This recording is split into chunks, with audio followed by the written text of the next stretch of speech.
I've lived here in Abilene all my life. Went through the school system, graduated from McMurray University, owned my own business for 40 years. And the whole time that I was in the school district, I never had one person of color as a teacher, not one.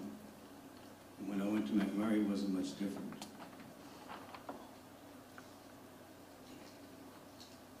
Our school district started approximately in 1886. This is 2020. In 130 years, it has taken us 100 years to elect one Hispanic school board member. The naming of the schools that we're talking about, there was no people of color on the board to have any input as to what those names would be. I consider it a suppression, just as I do the suppression that I went through in the district. I don't think that we should have any difficulty in turning these schools around and putting names on them that we all know.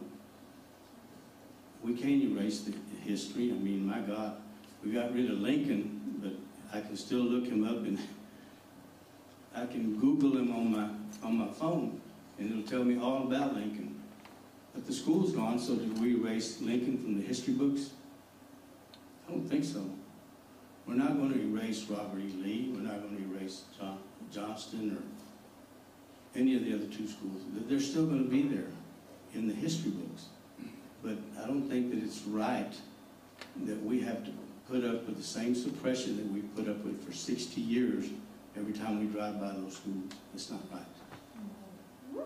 And because of that, I'm saying that we need to vote on changing, that we're going to change the names, not to what we're going to change them to, because that's another process.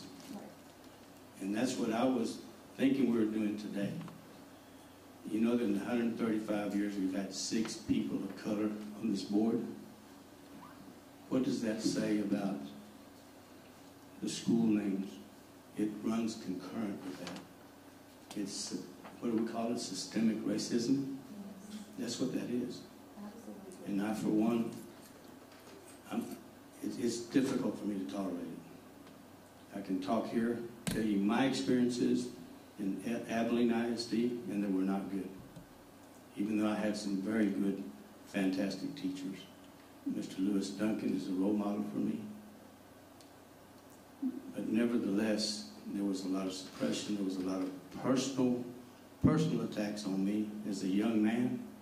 I'm 69 years old, and it's like it happened yesterday.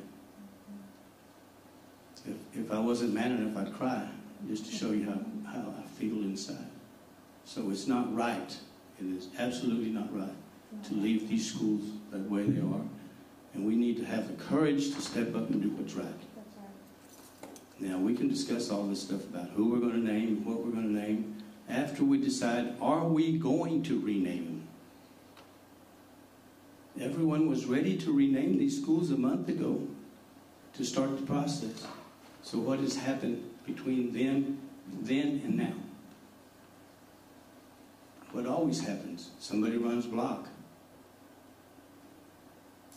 We've got to do something. Do you know that 60% of this district is of color? 60%. What are we going to do about it? When are we going to get teachers, certified teachers that look like us? Or do we not have any that are qualified or smart enough to do it? And that's sarcasm. I'm just as smart as the next guy. That's what my mama told me. Thank you, Billy.